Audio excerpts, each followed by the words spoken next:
Oh man, this is a good day. This is a good day here on the black carpet. I'm not gonna lie, Albie.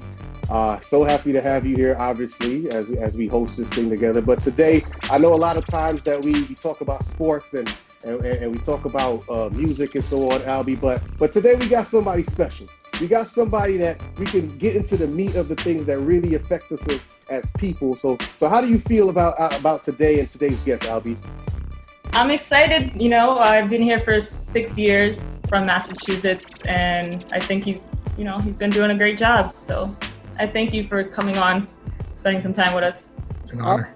So before we go ahead and introduce, I want to say we have Mayor Francis Suarez right here from Miami 305 in the building, the mayor of Miami-Dade. I'm so happy that you have it on here. I actually told my mom that you were coming on, and she was pretty excited because she's a fan, and and she was like, "Do you have your suit and tie?"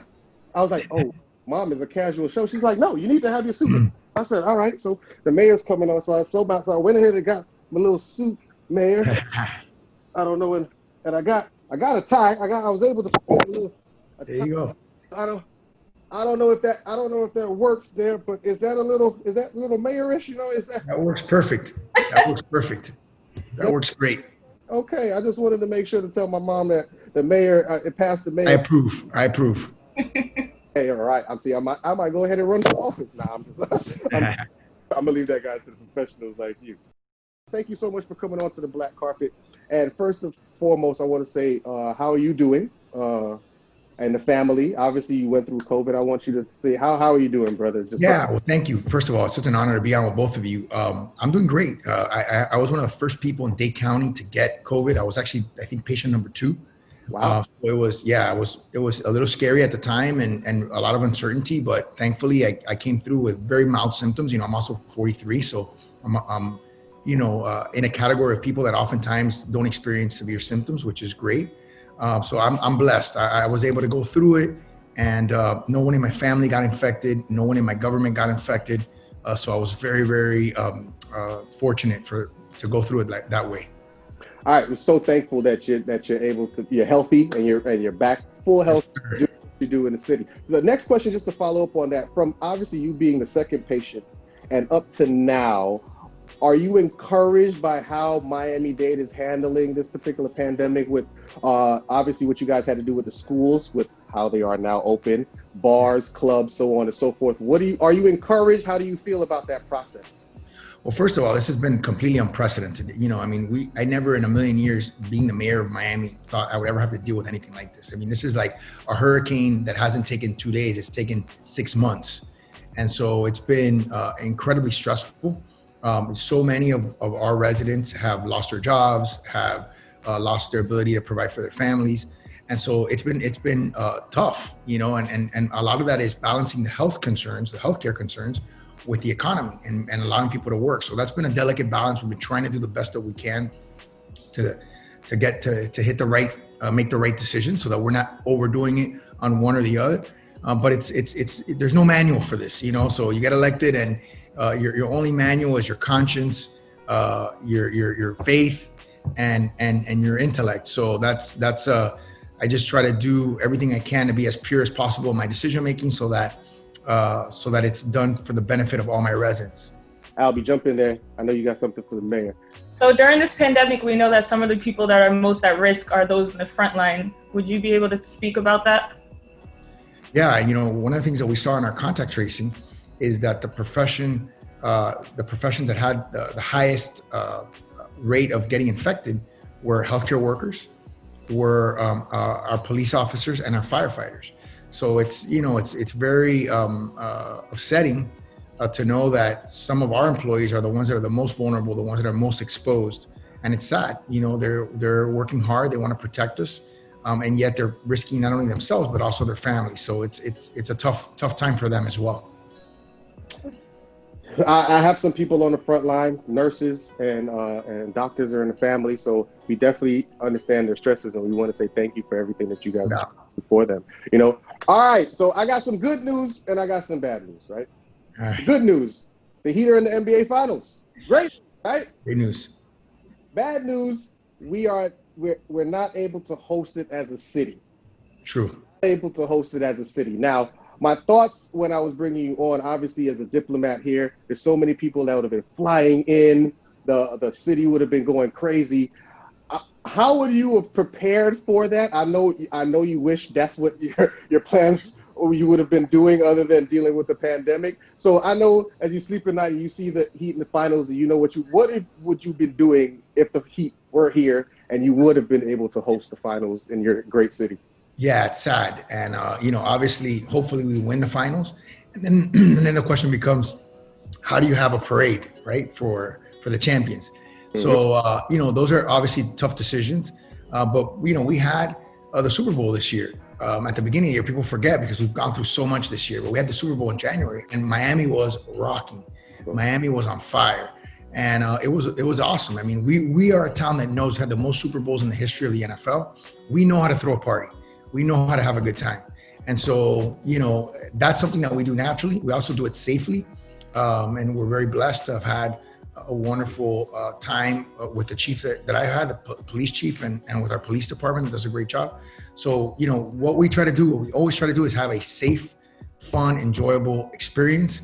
And we've gotten very good at it. So we would have been doing that right now. Unfortunately, COVID had other plans. So how do you feel about the politics in sports, like the kneeling, the jerseys that says voting? How do you feel about all that? I think the players have decided that they wanted to be involved. And, oftentimes athletes and entertainers, sometimes for economic reasons, decide not to get involved in politics. And I think it's important that we live in a free country and we want everyone to have the right to express their beliefs. And, I think what happens often is we complain a lot about politics, but if we don't get involved, if we don't express our perspective, then at the end of the day, we can't blame anybody but ourselves. And so I think that's part of what this is about. I mean, I think the players recognize that they have a voice and they want to use their voice in a particular way. And that's something that, we need to see more in our society generally, in the sense that we need to have people more active in politics, making better decisions, electing better people, so that we get better representation and we won't have to complain so much. So the process from going from, obviously they had everyone wearing their jerseys, everyone was protesting, now to the actual initiatives of voting, and now you have these, just like the AAA, they're going to open up their arena for voting and to kind of kill the voting suppression out there. How do you feel about now sports teams and owners now getting involved and actually now a movement turning into initiative and action moving forward? How do you feel about this voting initiative platform that started? Well, let me tell you, I'm a very big proponent of increasing voting participation, right? I feel that one of the big issues is that people don't participate enough. And let me tell you, in presidential election years, it's usually not bad. Like it's a 60 to 80% turnout rate, which is great. I love to see that 60 to 80% when there's a local election. You know what I mean? Because the truth of the matter is local elections are extremely meaningful and mean a lot for our community. So, it's important that people participate, that they vote, because again, if you don't participate in the process, then it's hard for you to criticize it later. Right. So you are always on CNN, MSNBC, always contributing and so on and so forth. I see that smile. The nation sees that. I have a cousin in the UK that loves CNN, and he runs a Verge magazine, CEO, and he's like, when I told him you were coming on, he's like, the guy I see on CNN all the time. He's like, I'm sorry, yeah, him. He's like, hey, he said, so he gives you a shout out. So thank you. Going on those platforms and representing for Miami, what does it do for the city? Obviously yourself and the messages that you have when you go on these particular platforms. Well, first of all, it's a huge honor to be invited to all those shows, whether it's CNN, MSNBC, Fox. I mean, I've been on all of them. And I think for me, what I always try to distinguish myself as is somebody who tells the truth, someone who's transparent, someone who says it like it is. I try to be as apolitical as possible. I was elected as a nonpartisan elected official. I got 86% of the vote in my city. So that's something I'm extremely proud of. And you do that, by not being excessively getting into this excessive game. I think what we need to do is focus on solutions, which is why I always say that if I were to create a political party, it would be the solutions party. You know what I mean? Because I think what happens is we get caught up in this, red versus blue game. and we stop realizing that we're all human beings, that we all are very, very similar in a lot of ways, and that we have a lot more in common than we have that divides us. And unfortunately, the political process right now seems to be hell-bent on focusing on the things that divide us and creating wedges, as opposed to focusing on the things that unite us and bring us together. What have you learned in 2020 that can help you govern better in the future? It's been a tough year. And I think one of the things I've learned is, you have to be very comfortable with yourself. When you're making tough decisions, you have to have a self-confidence, but a humility at the same time. You can't be, someone who's arrogant about your decisions, but you have to have inner self-confidence, because you're making decisions that affect a lot of people.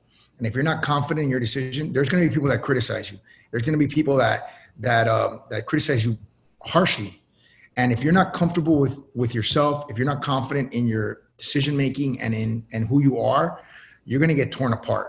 And that's what happens in a modern day political world, which is sad, because you go on Twitter, you go on some of these social media platforms, and you just see people get torn to shreds. And it's really unfortunate, because oftentimes people are just trying to serve and work hard. And we're running a very complicated city. I have $1 billion budget. I have 4,500 employees, 4 labor unions. You know what I mean? And a pandemic created deficits, as well as civil protests this year. So It was a very challenging year. Correct. And obviously, I know I wouldn't want to be in your seat. The seat's hot, man, but you're doing an amazing job. So we want to. Chris. So next thing I want to ask, I'm an entrepreneur. We're entrepreneurs here. And obviously this pandemic hit us hard. I'm a DJ. I haven't DJed a gig since March, honestly. For entrepreneurs that's particularly in this particular field that Miami lends to, parties, events, as we're always up, we're hurting right now. Is there a view to see how we can get this back open for us? Obviously it has to be done safe, but as an entrepreneur, we're wondering, we're sitting back, obviously, working on. So you'll be happy to know that as of 2 Fridays, the governor opened all businesses in the state of Florida, which means nightclubs and bars, as well as restaurants, are open. There are some restrictions on the number of people that can be there and whether they need to wear masks or how many people can sit to a table. But all venues are now open. So if you're a DJ, you can come back to work and you can start DJing, and we're hoping that doesn't create a spike. Obviously we're asking people to still be responsible and use masks in a lot of occasions, because we do feel that has been a big factor in reducing the number of new cases significantly. But look, this again, like I said at the beginning, it's really tough. You're trying to balance, protecting people, their health, their safety, with understanding that any decision you make could impact your job and the economy and could impact your quality of life. So it's not easy. All right. Once again, we have Mayor Francis Suarez right here on the black carpet. We want to thank you so much for being on here. We're not done yet. We're going to have a little fun All right. This thing called a one-word association. So obviously, nothing to worry about. You've been in Miami, so we're going to keep it real Miami. And I want to say, when I say these particular words or phrases, I want to see what's the first thing that comes to your mind. All right. You've been there for a while. You live here. South Beach. Party. Rick Ross. Hustling.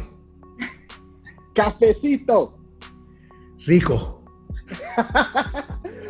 Hialeah. La ciudad que progresa. And of course, Miami Heat. Oh, champions.